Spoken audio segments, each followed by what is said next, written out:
अंगणवाडी सेविकांचा आज मुंबईमध्ये महामोर्चा निघणार आहे आणि राज्यभरामधून हजारो अंगणवाडी सेविका या आता एकवटलेल्या बघायला मिळतात।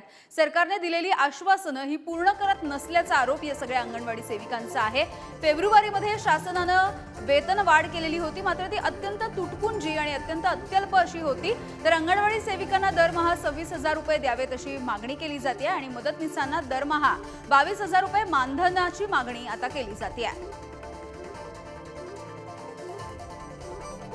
त्यामुळे अंगणवाडी सेविकांचा आज मुंबईमध्ये महामोर्चा आयोजित करण्यात आलेला आहे आणि या महामोर्चासाठी उद्धव ठाकरे सुद्धा उपस्थित राहणार असल्याचं कळतंय। तर सेविकांना दरमहा 26,000 आणि मदतनीसांना 22,000 रुपये मानधन दिलं जावं। वेगवेगळ्या मागण्या नेमक्या काय आहेत ते आपण बघतोय। अंगणवाडी सेविकांचं वेतन हे वेळेमध्ये द्यावं,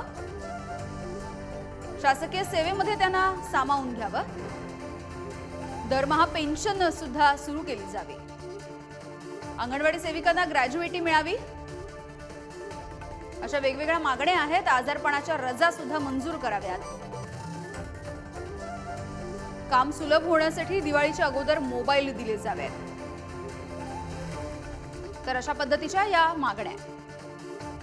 निखिल चव्हाण आमचे प्रतिनिधी आपल्या सोबत आहेत। निखिल, काय अधिकची माहिती आहे? हा महामोर्चा सुरू होणार आहे काही वेळामध्ये। खरं तर उद्धव ठाकरे सुद्धा इथे येणार असल्याचं कळतंय।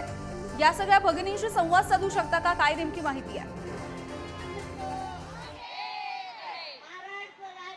नक्कीच आपण आज सकाळपासून या आझाद मैदानावरती आहोत आणि याच आझाद मैदानावरती हजारोच्या संख्येने आता या संपूर्णपणे ज्या अंगणवाडी सेविका आहेत त्या जमलेल्या आहेत। तर त्यांच्या माध्यमातून एकच आक्रोश आहे तो व्यक्त करण्यात येतोय। सरकारच्या समोर ज्या काही मागण्या ठेवलेल्या आहेत त्या मागण्या पूर्ण करण्यासाठी या संपूर्णपणे ज्या अंगणवाडी सेविका आहेत त्या आता येण्यासाठी सुरुवात झालेल्या आहेत। आपण अंगणवाडी सेविकांशी बोलणार आहेत, त्यांच्या मागण्यांना घेऊन। ताई, काय सांगाल? या ठिकाणी तुम्ही आलेला आहात, प्रमुख मागण्या आहेत त्या पूर्ण करण्यासाठी सरकार कशा प्रकारे तुम्ही आवाहन कराल या ठिकाणी चर्चा करण्यासाठी? आम्ही यासाठी आमचं वेतन आमचं हक्काचं आहे, तर आम्हाला वेतन श्रेणी त्यांनी लागू केली पाहिजे ही आमची प्रमुख मागणी आहे।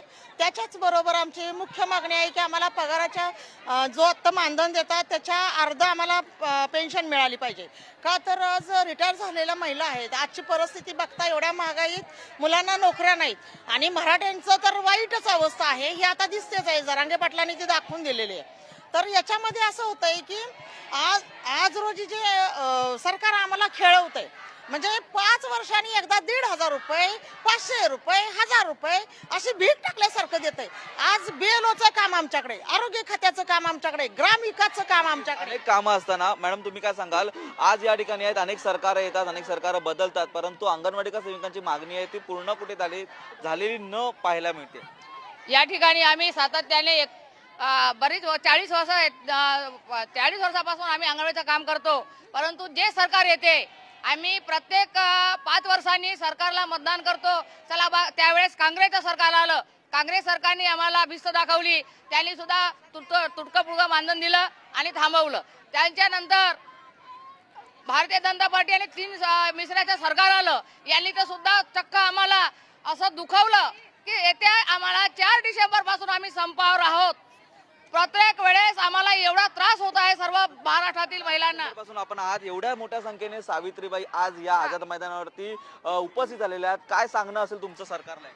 आमचं सांगणं सरकारला एवढंच आहे की बा आम्हाला मानधन वाढ करून द्या आणि वेतन श्रेणी झालीच पाहिजे, मानधनपेक्षा वेतन श्रेणी झालीच पाहिजे आणि आम्हाला म्हणजे पेन्शन मिळालं पाहिजे।